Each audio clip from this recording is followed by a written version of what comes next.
લાભાર્થી આ આવાસમાં રહેવા આવવા માટે હિલચાલ શરૂ કરતા આજે મોટનાથ રેસીડેન્સી લાભાર્થીઓ એકત્ર થયા હતા અને ઉગ્ર સૂત્રોચ્ચાર કરી અશાંત ધારાના નિયમોનું અમલ કરવાની માંગ સાથે પ્રદર્શન કર્યું હતું। અહીંયા ટોટલ 462 પરિવાર છે અને 462 પરિવાર એ હેતુસર આવેલા હતા કે ભાઈ આ હિન્દુ સોસાયટી છે, હિન્દુ વિસ્તાર છે, હરણી વિસ્તાર અશાંત ધારા હેઠળ આવેલો છે, એટલા માટે આ પસંદગી કરવામાં આવેલી હતી।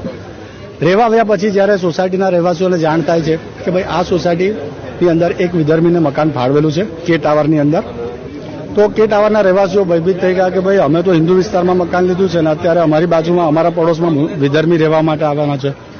તો એ જાણીને સોસાયટીએ 2019ની અંદર જે તે સમયે કોર્પોરેશનમાં મ્યુનિસિપલ કમિશનર શ્રી તમામને રજૂઆતો કરેલી હતી।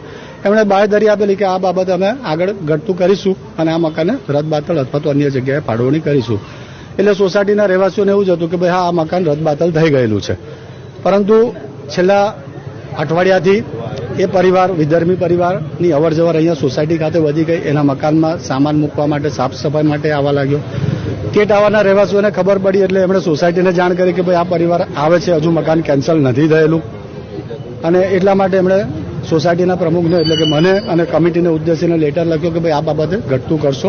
ત્યાર પછી તાત્કાલિક ધોરણે સોસાયટી એક્શન લીધા છે અને જે અધિકારીઓને લાગતા વળગતા તમામને આવેદનપત્ર સુપરત કરેલા છે, પહોંચાડેલા છે।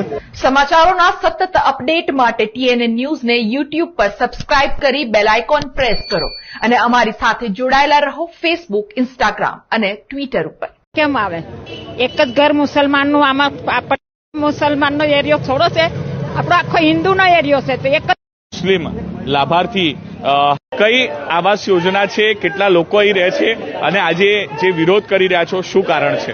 આ મુખ્યમંત્રી આવાસ યોજના હેઠળ બનેલી મોટનાથ સોસાયટી છે। અહીંયા ટોટલ 462 મકાનોની ફાળવણી કરવામાં આવેલી છે। 462 મકાનોમાં 461 મકાનોમાં હિન્દુ પરિવાર રહેવા આવેલા છે। એક પરિવાર વિધર્મીને ફાળવવામાં આવેલું છે, એક મકાન છેલ્લા 5 વર્ષથી એ મકાન પડવાયેલું છે, હજુ સુધી રહેવા આવેલા નથી। અને જ્યારે સોસાયટીને ખબર પડે છે કે ભાઈ એ પરિવાર અત્યારે રહેવા આવેલો છે ત્યારે સોસાયટી દ્વારા થતો આ વિરોધ છે એક બહુ સામાન્ય બાબત છે। હરણી વિસ્તાર, મોટનાથ વિસ્તાર એ અશાંત ધારા હેઠળ આવતો વિસ્તાર છે અને દરેક પરિવાર અહીં હિન્દુ પરિવાર છે, તો હિન્દુ પરિવારની અંદર એક વિધર્મી પરિવારને શા માટે મકાન આપવામાં આવ્યું અને એ મકાન તાત્કાલિક ધોરણે રદ કરવામાં આવે અથવા તો રદ બાતલ કરવામાં આવે અથવા તો અન્ય જગ્યાએ ફાળવણી કરવામાં આવે। એના માટે સોસાયટીના રહીશો દ્વારા થતો આ ઉગ્ર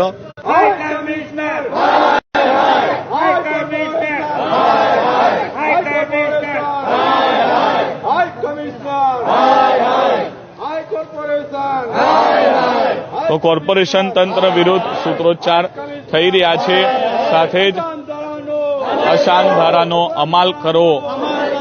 જય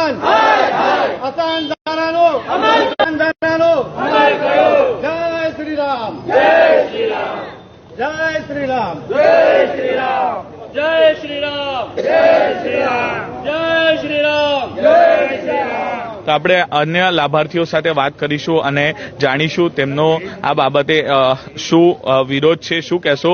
મુખ્યમંત્રી આવાસ યોજનાની આ મોટનાથ રેસીડન્સી છે, આજે તમામ લાભાર્થીઓ એકત્ર થયા છે, કઈ બાબતનો વિરોધ થઈ રહ્યો છે ને આ બાબતે ક્યાં ક્યાં રજૂઆત કરવામાં આવેલી છે અગાઉ?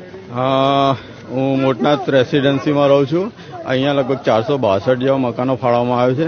આખો એરિયા જે છે ને હરણી એરિયા આખો અશાંતધારામાં આવે છે। હવે અશાંતધારા એટલે તમારે હિન્દુ અને મુસ્લિમના જે એરિયાઓ છે એ પ્રમાણે ફાળવણી કરવામાં આવે। હવે અમે જે મોટનાથ રેસીડન્સીમાં શાંતિથી રહેવા મળે, હવે અહીંયા એક જ મકાન અને અમને પણ શાંતિથી રહેવા મળે એવી અમારી માંગણી છે અને અમે કલેક્ટરશ્રીને, મામલતદારશ્રીને, ગાંધીનગર બધે તમારો કઈ બાબતને લઈને વિરોધ છે, શું કહેવા માંગશો?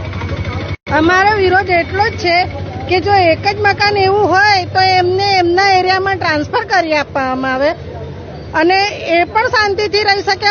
તો મુસલમાન એક જ ઘર કેમ આવે?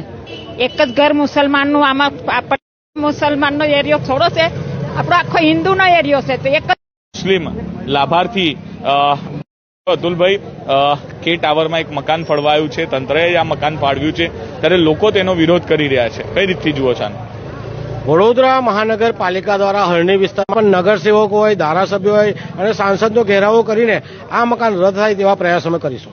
તો આગામી દિવસોમાં આ મકાનની ફાળવણી રદ થાય તે માટે મોટનાથ રેસીડન્સીના લોકો લડત ચલાવવાના છે તેવી વાત આજે આગેવાનો છે તે કરી રહ્યા છે।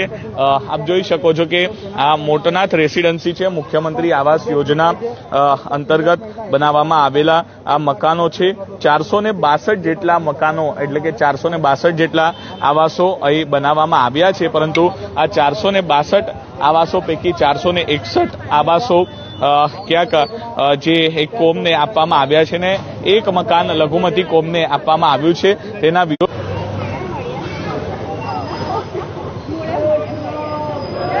તો જે લોકો છે તે સૂત્રોચ્ચાર કરીને પોતાની વાત મીડિયા મારફતે તંત્ર સમક્ષ મૂકી રહ્યા છે। તંત્રને પણ અનેક વખત રજૂઆત કરવામાં આવી છે। આ કે ટાવર છે અને આ કે ટાવરમાં જ એક જે મકાન છે તે ક્યાંક લઘુમતી કોમના લાભાર્થીને ફાળવવામાં આવતા આ તમામ લોકો એકત્ર થયા છે અને તમામ લોકો એકત્ર થઈને હવે વિરોધ કરી રહ્યા છે અને ક્યાંક આ જે મકાનની ફાળવણી છે તે ફાળવણી રદ કરવાની માંગ તંત્ર સમક્ષ કરી રહ્યા છે। જે પ્રકારે મુખ્યમંત્રી આવાસ યોજનાના આ તમામ આવાસો છે અને આ આવાસો પૈકી જે એક આવાસ છે હરણી મોટનાથ એટલે કે જે સમા લિંક રોડ છે ત્યાં ખાતે આવેલી આ મોટનાથ રેસીડેન્સીનો તે એક આવાસ લઘુમતી કોમના લાભાર્થીને આપવામાં આવતા આજે તમામ 461 જે આવાસના લાભાર્થીઓ છે તે એકત્ર થયા છે અને વિરોધ પ્રદર્શિત કરી રહ્યા છે। આ વિસ્તાર અશાંતધારામાં આવે છે તેવું તેમનું કહેવું છે અને અશાંતધારાનો અમલ કરવામાં આવે ને એક લઘુમતી કોમના લાભાર્થીને જે આવાસ ફાળવવામાં આવ્યું છે તે અહીંથી તે આવાસની ફાળવણી રદ કરવામાં આવે। તેમનાથી કોઈ વિરોધ નથી લઘુમતી કોમના લાભાર્થી સાથે તેવી વાત તેઓ કરી રહ્યા છે, પરંતુ અહીં તેમને આવાસની ફાળવણી ન કરવામાં આવે અને અન્ય જગ્યાએ તેમને આવાસ ફાળવવામાં આવે તેવી માંગ સ્થાનિકો એટલે કે મોટનાથ રેસીડેન્સીના લાભાર્થીઓ કરી રહ્યા છે। કેમેરામેન કલ્પેશ પવારની સાથે સૌરભ શંપાયન, TNN ન્યૂઝ, વડોદરા।